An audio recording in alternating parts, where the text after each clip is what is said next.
Terra Firma.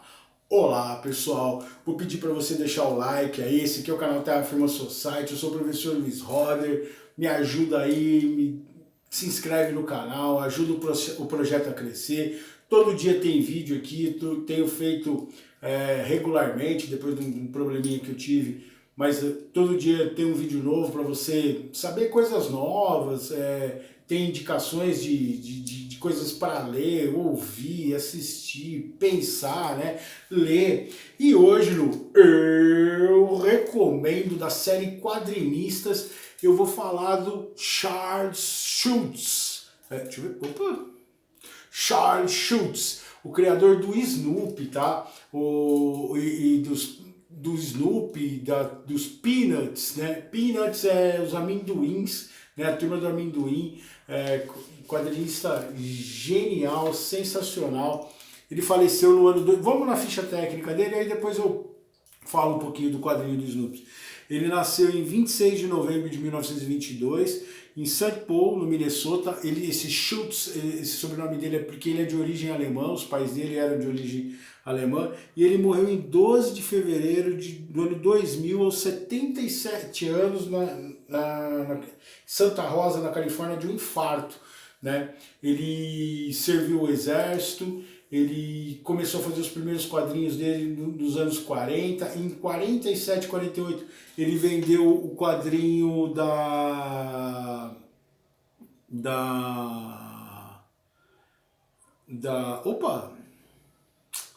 Lily Fox, que já tinha um cachorrinho que vai virar a referência do Snoopy, e a partir de 1950 ele começa a produzir a tira da turma do Peanuts, né, que é o Charlie Brown, a turma do Charlie Brown, e que quem acabou fazendo muito sucesso foi o Snoopy, assim, que era o cachorrinho dele. Aí vai ter o Snoopy, o Woodstock, né, a irmã dele, que é uma figura assim do Charlie Brown.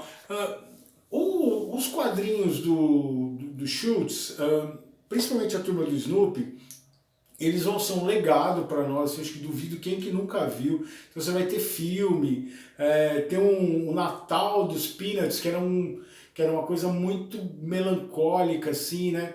E duas frases que ficaram famosas dele, uma porque que o Charlie Brown nunca conseguiu chutar a bola. E ele fala assim que a vida é uma comédia que não é divertida, né?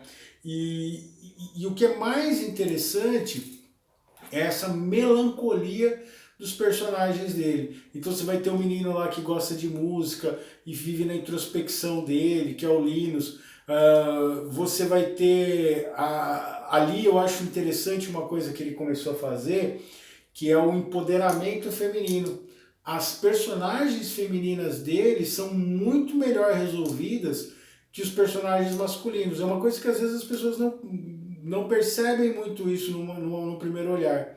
Mas a Rose, a irmã dele, elas são muito mais assertivas e bem resolvidas e estão no controle das situações. Enquanto que os homens, eles vão representar uma melancolia, uma insatisfação, uma frustração muito grande em relação à vida, né? A como lidar com a vida, como reagir àquilo que a vida vai oferecer, né? Eu falei para vocês, ele lutou na Segunda Guerra Mundial, ele viu coisas, né, que exacerbaram esse olhar, e aí na inocência dessas crianças, da turma do Snoopy, você vai perceber essa crítica dele, mas ela é uma crítica diferente dos outros autores. Por exemplo, como eu falei do Bill Watterson, por exemplo, e vou falar do Garfield, né, do criador do Garfield, do Jim Davis, a dele, ela fica tênue, mas a crítica é tênue, mas a melancolia é muito presente. Principalmente quando você tem os meninos, os humanos, você vai sentir esse tom de melancolia muito forte, essa quase impotência frente à vida. Você vai ver, por exemplo, no Linus, ele vai conseguir essa essa coisa dele através da música, o que não solta o cobertor, então ele está antevendo ali todo o sofrimento da vida, ele já faz essas reflexões, ele já percebe isso e ele não quer sair daquele útero, ele não quer sair daquela zona de conforto em que ele se encontra. Então é muito legal isso. E as personagens femininas serem extremamente poderosas, assim, elas que mandam. Tem a primeira personagem ali que você vai perceber, que é a Pimentinha lá, que ela tem uma grande questão de gênero ali posta, né? Ela um menino no corpo de uma menina, assim, e ela se dá muito bem com isso, e ela comanda as situações, então é muito legal essa relação dos Schultz. E você vai ter algumas séries, né? Então ele tem os quadrinhos, ele vai ter filme, ele vai ter histórias completas, mas o grande poder dele é na síntese e nessa questão existencial do porquê que a gente está aqui, da busca da felicidade ser algo quase inalcançável, e aí você vai ter como os personagens dele vão reagir a isso. De uma maneira pragmática, como as meninas, ou de uma maneira melancólica, como os meninos, que vão ficar sentindo essa não obtenção dessa felicidade. Para mim, as minhas obras favoritas, eu não tenho mais aqui porque eu negociei na loja, mas são as coleções que tem o as da literatura. Eu gosto de escrever e o modo como ele faz a abordagem, assim, os clichês da literatura. Os clichês tem quando ele vira repórter, né? Que o Snoopy é repórter. O lance do Woodstock também funcionar como uma voz da consciência e trazer o Snoopy para a realidade. Só para quem não sabe, Snoopy quer dizer enxerido, tá? O Snoopy é um beagle, um cachorro, um beagle, um beagle, tá? E esse Y aqui que você põe no finalzinho, você faz um diminutivo. Então quando você chama alguém de Snoopy em inglês, you are so Snoopy, ou what you snooping around here, tipo, o que você está se metendo aqui, o que você está metendo no nariz, o lance do farejar, tá? Então o Snoopy em inglês é curioso, intrometido, né? E é o que ele vai fazer um pouco em relação à relação que o Snoopy vai ter com o Charlie Brown, né? Ele vai trazer essa... E é interessante porque o Snoopy, ele é o único personagem no universo do Jim Davis que ele é antropomorfizado. O Woodstock ele vai continuar sendo um passarinho mesmo com o Snoopy, e o Snoopy ele vai interagir como se fosse mais um garoto no meio das crianças, que é essa ideia de como as crianças veem os animais, essa pureza da criança aceitar o diferente, se preparar assim, né? Então essa unidade da turma do Peanuts, dos amendoins, por isso que quando a Beth Pimentinha chama o Charlie Brown de amendoim, Peanuts. Peanuts quer dizer amendoim, né? A turma dos amendoins, é a galera deles assim. Outra coisa que é muito forte para eles, e tem essa relação com o Peanuts, com o amendoim, é a relação de amor do Charlie Schultz com o beisebol, né?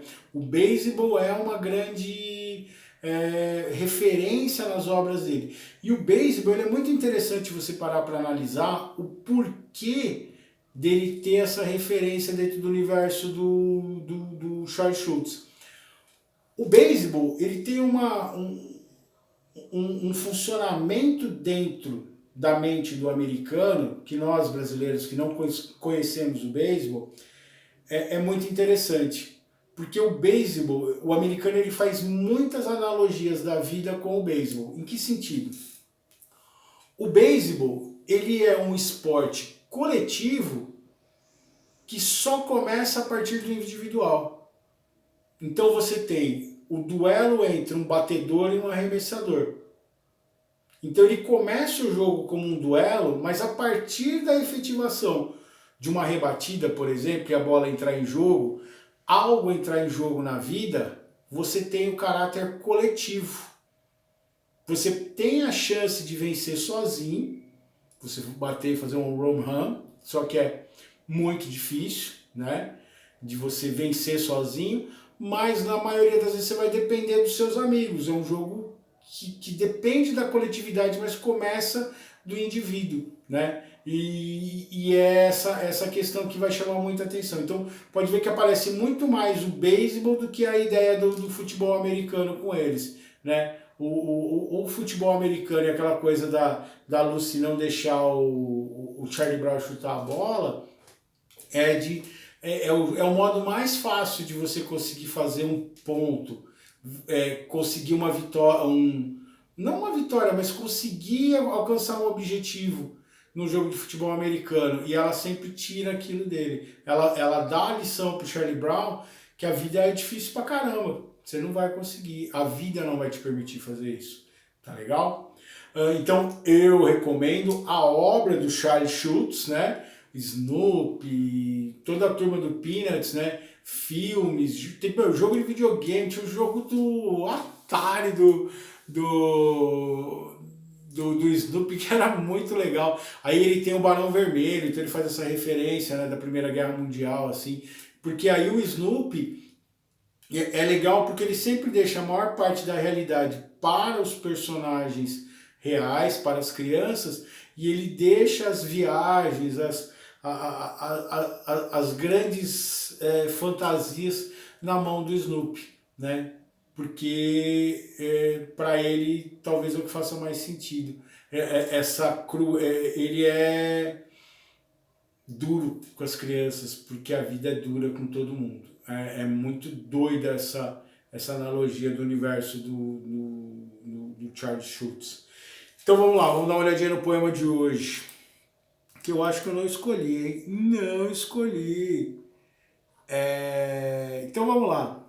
Não escolhi sim, tinha aqui, peraí.